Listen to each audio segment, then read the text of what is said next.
नमस्कार मित्रों, स्वागत है आप सभी का एक बार फिर से हमारे चैनल द शास्त्र वॉइस में। मित्रों, हमारे हिंदू धर्म में योगिनी एकादशी के व्रत को काफ़ी खास माना जाता है। कहते हैं एकादशी पर व्रत करने से व्यक्ति को भगवान विष्णु के साथ ही माता लक्ष्मी की भी कृपा मिलती है। साल में आने वाली सभी एकादशियों में योगिनी एकादशी को खास माना जाता है। इस दिन व्रत भी रखा जाता है। विष्णु भक्त योगिनी एकादशी के दिन योगिनी एकादशी व्रत कथा भी पढ़ते हैं, जिससे उन्हें श्रीहरि की खास कृपा मिलती है। इस दिन कुछ खास उपाय भी किए जा सकते हैं जिससे आपको शुभ फलों की प्राप्ति होती है। आज हम आपको तुलसी का एक ऐसा आसान उपाय बताएंगे जिसे अगर आप योगिनी एकादशी के दिन करते हैं तो आपकी सभी मनोकामनाएं पूरी होती है। योगिनी एकादशी पर करें तुलसी का ये उपाय। योगिनी एकादशी के दिन भगवान विष्णु जी की तो पूजा की जाती है ही साथ ही इस दिन तुलसी के पौधे का उपाय भी करना फायदेमंद होता है। तुलसी को हिंदू धर्म में मां का दर्जा दिया गया है। तुलसी को पवित्र पौधा भी कहा जाता है। कहा जाता है कि जिस व्यक्ति के घर में तुलसी का पौधा होता है वहां रहने वाले लोगों पर तुलसी मां के अलावा माता लक्ष्मी और विष्णु जी की भी कृपा बनी रहती है। ऐसे घरों में सकारात्मकता भी रहती है। तुलसी का पौधा विष्णु जी को अति प्रिय है। ऐसे में अगर योगिनी एकादशी के दिन स्नान के बाद तुलसी के पौधे को प्रणाम कर दिया जलाया जाए, साथ ही तुलसी की परिक्रमा कर अपनी मनोकामना बताई जाए तो वो पूरी जरूर होती है। इस उपाय को योगिनी एकादशी के दिन जरूर करना चाहिए। योगिनी एकादशी पर ध्यान रखें ये बातें। इस बात का ख्याल रखें कि रविवार और एकादशी के दिन माँ तुलसी विष्णु जी के लिए व्रत करती हैं, तो इन दो दिनों में तुलसी पर जल नहीं चढ़ाना चाहिए। इस दिन स्नान के बाद पीले रंग के ही वस्त्र पहने। योगिनी एकादशी पर स्नान के बाद तुलसी को लाल चुनरी अर्पित करें। महाप्रसाद जननी सर्व सौभाग्यवर्धिनी आदि व्याधि हरा नित्यम तुलसी त्व नमोस्तुते। इस मंत्र का जाप करते हुए 11 बार परिक्रमा लगाएं। मान्यता है इस उपाय महालक्ष्मी बेहद प्रसन्न होती हैं। आय में वृद्धि के लिए ये उपाय बहुत लाभकारी है। शिव पुराण के अनुसार अगर किसी व्यक्ति को धन हानि के साथ व्यापार में किसी न किसी तरह की समस्या आ रही है या फिर शत्रु आप पर हावी होते जा रहे हैं, शुभ तिथि पर तुलसी के पौधे में गन्ना का रस चढ़ाना शुभ होगा। योगिनी एकादशी का 88,000 ब्राह्मणों को भोजन कराने के बराबर पुण्य मिलेगा। इस दिन फलाहार व्रत रखें और श्रीहरि के मंत्रों का पूरी रात जाप करें। योगिनी एकादशी का व्रत सुख सौभाग्य में वृद्धि करने वाला माना गया है। इस दिन श्रीहरि का केसर मिश्रित जल से अभिषेक करें। ये आपको तरक्की के मार्ग खोल देगा। योगिनी एकादशी का पारण 15 जून 2023 गुरुवार को सुबह 5:22 से 8:10 तक किया जाएगा। इस दिन गरीबों में अन्न, जल, वस्त्र का दान जरूर करें, तभी व्रत पूर्ण होगा। योगिनी एकादशी के दिन तुलसी के पौधे की पूजा करने से भगवान विष्णु प्रसन्न होते हैं और मनोकामनाएं पूरी करते हैं। लेकिन ध्यान रहे कि एकादशी के दिन तुलसी के पौधे में ना तो जल चढ़ाएं, ना ही पत्ते तोड़ें। एकादशी के दिन तुलसी को स्पर्श नहीं करना चाहिए। आज योगिनी एकादशी को सुबह स्नान करके पीले रंग के कपड़े पहने और तुलसी के पौधे को प्रणाम करें। तुलसी कोट में दीपक जलाएं और तुलसी के पौधे की परिक्रमा करें। मन ही मन अपनी मनोकामनाएं बताएं और भगवान विष्णु से मनोकामना पूर्ति की प्रार्थना करें। इस दिन इन नियमों का पालन करें। योगिनी एकादशी व्रत के दिन सुबह स्नान के बाद पीले वस्त्र धारण करें। भगवान विष्णु की पूजा ईशान कोण में पूर्व या उत्तर दिशा की ओर मुख करते हुए करें। इस एकादशी पर भगवान विष्णु की प्रिय तुलसी की मंजरी तथा पीला चंदन, रोली, अक्षत, पीले पुष्प, ऋतुफल एवं धूप दीप, मिश्री आदि से भगवान दामोदर का भक्ति भाव से पूजन करना चाहिए। इस दिन तुलसी के पत्र नहीं तोड़ने चाहिए।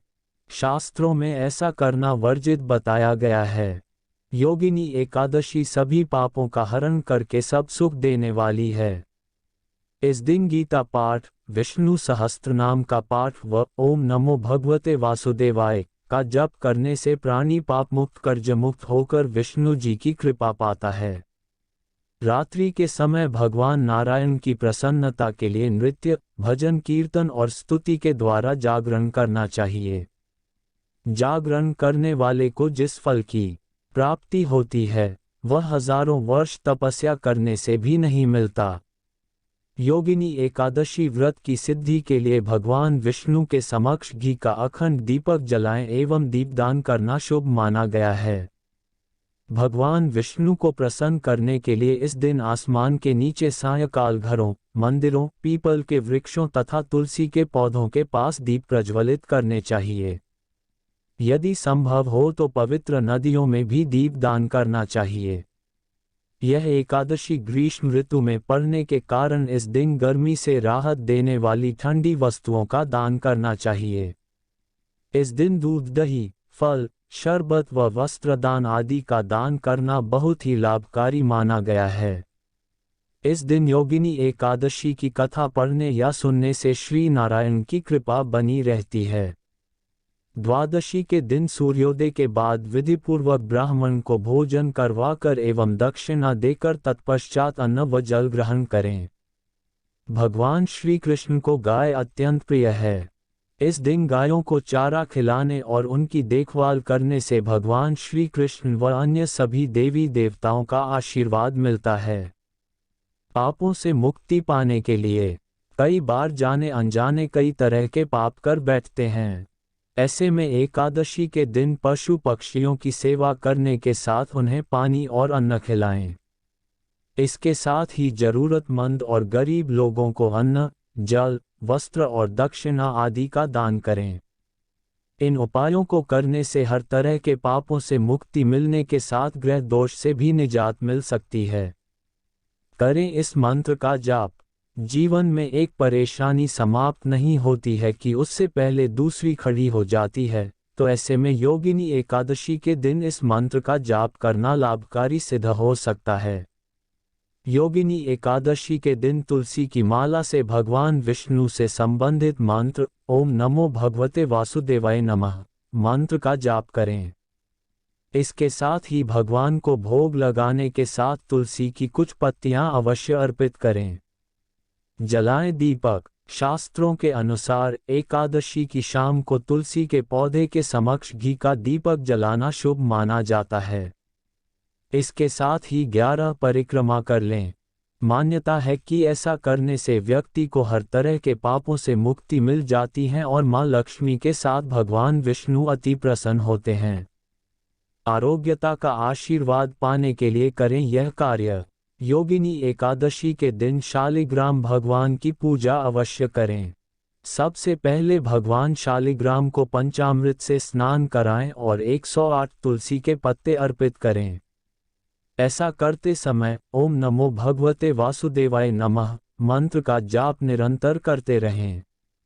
मान्यता है कि ऐसा करने से घर एवं परिवार में समृद्धि आती है और भगवान विष्णु का आशीर्वाद बना रहता है। यदि आप जीवन में किए गए जाने अनजाने पापों से मुक्ति चाहते हैं तो बेजुबान पशु पक्षियों की सेवा करें। एकादशी के दिन उपवास रखकर पारण करने से पहले गरीबों को वस्त्र, खाद्य सामग्री तथा ब्राह्मणों को मिठाई, दक्षिणा का दान दें। जीवन के सभी संकटों तथा पापों के निवारण हेतु एकादशी पर ओम नमो भगवते वासुदेवाय नमः मंत्र का जाप तुलसी माला से करें तथा भगवान श्री विष्णु और माता लक्ष्मी को भोग लगाते समय उसमें तुलसी पत्ता डालकर ही नैवेद्य अर्पित करें। इस दिन पीपल के वृक्ष में जल अर्पित करके सायंकाल के समय तुलसी माता के समक्ष घी का दिया जलाकर 11 परिक्रमा करें तथा अपने पापों के लिए क्षमायाचना करते हुए पाप तथा कष्ट दूर करने के लिए प्रार्थना करें। बुधवार का दिन विघ्नहर्ता श्री गणेश जी की पूजा के लिए समर्पित है। इस दिन बुध ग्रह की भी पूजा करते हैं। इससे कुंडली का बुध दोष खत्म होता है। गणेश जी की पूजा में तुलसी का उपयोग न करें। उनकी पूजा में तुलसी वर्जित है। उसे गणेश जी ने श्राप दिया था। गणेश जी को पूजा में मोदक और दूर्वा अर्पित करना जरूरी होता है। इससे गणपति बप्पा प्रसन्न हो जाते हैं।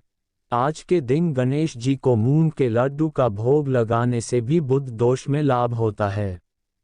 बुध ग्रह के दोष को दूर करने के लिए बुधवार का व्रत रख सकते हैं। हरे वस्त्र, हरा फल आदि का दान करना भी अच्छा माना जाता है। बुध का शुभ रत्न मरगज या उपरत्न जबरजंत पहनने से भी लाभ हो सकता है। आज के पंचांग से जानते हैं शुभ मुहूर्त, अशुभ समय, योग, नक्षत्र, करण, दिनकाल, दिशाशूल, राहुकाल, गुलिक काल आदि। योगिनी एकादशी पर व्रत रखकर दोनों सुबह शाम श्रीहरि का स्मरण करें।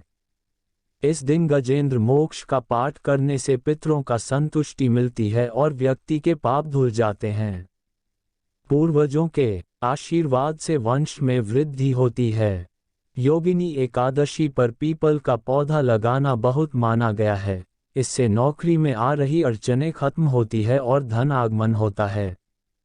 संभव हो तो इस दिन भगवद गीता के 11वें अध्याय का पाठ करें।